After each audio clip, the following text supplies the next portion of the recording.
नमस्कार, मैं विनोद कुमार शुक्ला। आई of truth पर आपका स्वागत है। उत्तर प्रदेश में समाजवादी पार्टी अतीक अहमद को डिफेंड कर रही है, तब जब अतीक अहमद के बारे में जिस तरह के प्रश्न किए जा रहे हैं धुरंधर में दिखाए गए उनके रोल को, और जबकि उसमें मिलता जुलता सा नाम है, लेकिन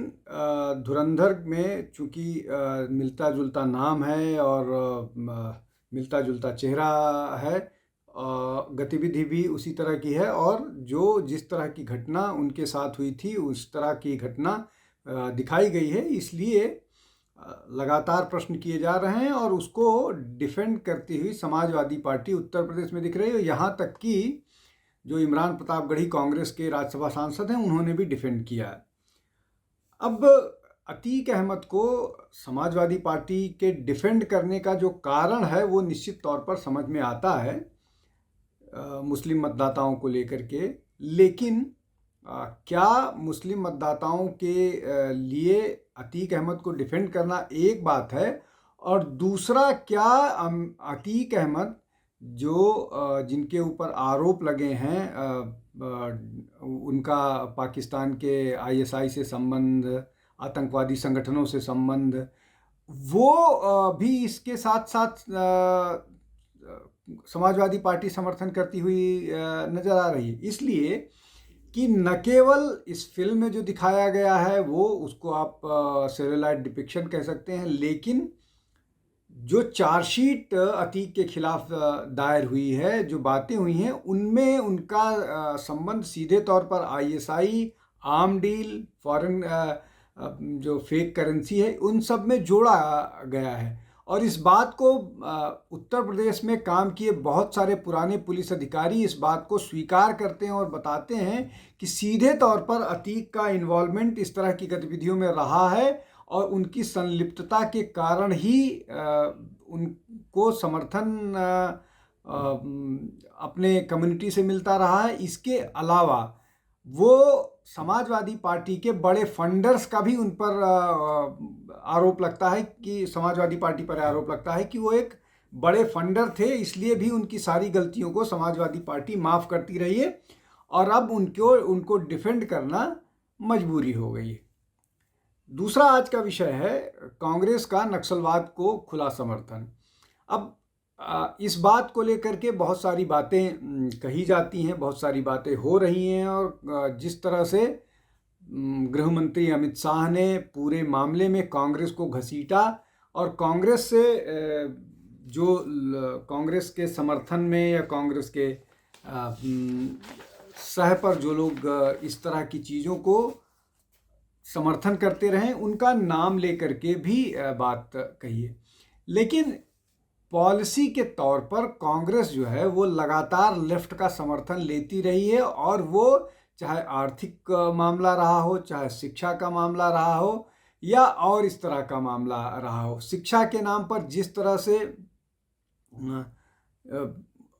तरह से लेफ्ट से जुड़े हुए लोगों को बढ़ाया गया, उसने पूरा का पूरा जो करिकुलम है उसको इम्पैक्ट किया, लोगों की सोच को प्रभावित किया। ये सारी चीज़ें हुई हैं और वही बताने की कोशिश की गई कि जो अर्बन नक्सल हैं या जो नक्सल्स हैं उनको कवर फायर इसी तरह के लोग देते हैं जो इस तरह की आइडियोलॉजी के साथ खड़े हैं। अब उसमें बहुत सारे बड़े बड़े लोगों का नाम लिया गया। सोनिया गांधी के जो एनएसी था उससे जुड़े हुए हर्ष मंदर थे, चाहे शबनम हाशमी हैं, राम पुनवानी हैं, NC Saxena, Jean Ross, Farah Naqvi, Usha Ramanathan, doctor Vinayak Sen, Mahesh Raut, Ramesh ये नंदिता ठाकुर, ये शर्मा, रामचंद्र गुहा, ये सारे लोगों का नाम गिना है। लेकिन नाम गिनाने से ज़्यादा महत्वपूर्ण बात ये है कि इनकी भूमिकाएं किस तरह से रही हैं, और अगर कांग्रेस के जो कांग्रेस की भूमिका या कांग्रेस की योजनाओं की बात करें तो जो लेफ्ट का इन्फ्लुएंस था, चाहे वो बैंक के राष्ट्रीयकरण की बात हो, चाहे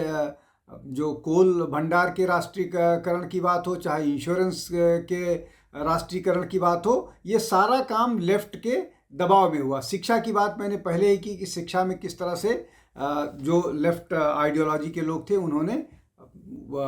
कब्जा किया, और उसी का नतीजा ये हुआ कि ये जो लेफ्ट का एक्सट्रीमिज़म है वो बढ़ा, और जो नक्सलबाड़ी में पहली बार नक्सल हिंसा का काम आतंक शुरू हुआ था, उस पर इंदिरा गांधी ने लीनियंसी दिखाई, चुप्पी साध के रखी, और बाद में भी ये लगातार उसी तरह के एटीट्यूड के साथ रही, जिसके कारण ये नक्सलवाद ने विकराल रूप लिया, और उसका शिकार उनके अपने खुद के बहुत सारे नेता हुए। विद्याचरण शुक्ला समेत बहुत सारे लोगों को एक साथ मार दिया गया। अब आज तीसरा विषय जो आज का है कि हिंदुत्व और घुसपैठिए जो हैं वो पश्चिम बंगाल में बड़ा मुद्दा बनते जा रहे हैं। जो घुसपैठिया वाला मुद्दा था वो लंबे समय से प्रधानमंत्री से लेकर के गृहमंत्री समेत वहाँ के जो नेता हैं, शुभेंदु अधिकारी, दिलीप घोष, उसके अलावा जो बाकी और नेता हैं, वो सब बात कर रहे थे घुसपैठियों को पश्चिम बंगाल से भगाया जाना चाहिए, देश से भगाया जाना चाहिए। लेकिन वहाँ पर एक और बात होती थी कि हिंदुत्व की, तो उस पर जो पश्चिम बंगाल की रूलिंग पार्टी है तृणमूल कांग्रेस, वहाँ के जो उस पार्टी के जो नेता हैं, उनके प्रवक्ता हैं, वो लगातार ये कहते रहे हैं कि जो काऊ बेल्ट का, मतलब इसको थोड़ा डेरोगेटरी बोलते थे कि काऊ बेल्ट का हिंदुत्व है, और जो जय श्री राम के नारे या राम की बात करने वाले लोग, वो पश्चिम बंगाल में नहीं चलता है। लेकिन अभी जो रामनवमी पर जिस तरह से पूरे पश्चिम बंगाल में जुलूस निकले, लोग सड़कों पर आए और रामनवमी को जिस तरह से सेलिब्रेट किया, उसके बाद ऐसा लगा कि पश्चिम बंगाल में हवा बदलने वाली है, और ये मैसेज जो है वो ममता बनर्जी को दिया गया। अब इसको लेकर के मैं हमेशा से तर्क देता रहता हूँ कि ये जो तृणमूल कांग्रेस के प्रवक्ता कहते हैं कि पश्चिम बंगाल के लोग देवी उपासक हैं और वो देवी की उपासना करते हैं, राम की उपासना नहीं होती है। इसका सबसे बड़ा उदाहरण है कि जो रामकृष्ण मिशन है वो पश्चिम बंगाल में शुरू हुआ था, तो वहाँ पर वो काली के उपासक थे, लेकिन उन्होंने अपना मिशन जो शुरू किया तो रामकृष्ण मिशन उसका नाम रखा, और उनका अपना असली नाम गदोधर चट्टोपाध्याय था, जो भगवान जो बजरंगबली के नाम पर था। अब इसके अलावा जिस तरह से अभी लोग रामनवमी पर सड़कों पर नजर आए, वो उसका राजनीतिक माने ये है कि जो बातें तृणमूल कांग्रेस के लोग हिंदुत्व के खिलाफ, हिंदुओं को जिस तरह से टारगेट किया जा रहा था, वो सब जिस तरह से चलता रहा, उसको लेकर के वहाँ बहुत नाराजगी है, और इसीलिए लोग सड़कों पर आ रहे हैं। उनको जो भी बहाना मिल रहा है, चाहे जो भी कारण हो, जो भी बहाना हो, इन सब को लेकर के वो सड़कों पर नजर आ रहे हैं, और ये बात ममता बनर्जी को समझ में आ रही, इसीलिए वो बार बार इसको पोलराइज करके वहाँ पर ये बताने की कोशिश कर रही कि अगर उनकी सरकार नहीं रही तो हिंदुओं को वहाँ पीटा जाएगा या हिंदुओं को टारगेट किया जाएगा। तो कुल मिला करके ये सब के माध्यम से प्री पोल हिंसा की कोशिश वहाँ की जा रही है, लेकिन ऐसा हो नहीं पा रहा है, इसलिए कि वहाँ पर सुरक्षा बल पहले से तैनात हैं। इस बात की जानकारी थी कि डेस्परेट मूव में पश्चिम बंगाल में कुछ भी हो सकता है। अब जो चौथा विषय है वो थोड़ा इंटरेस्टिंग है, राजनीति का मामला है, लेकिन इसको समझना चाहिए। केरल में 2 दिन के से प्रचार के लिए राहुल गांधी पहुंचे हुए हैं। पहले उनका कार्यक्रम और पहले जाने का था, लेकिन वो किसी कारणों से टल गया, तो मदर की उनकी हेल्थ का। लेकिन अब जब वो राहुल गांधी वहाँ पर हैं, तो वो केरल में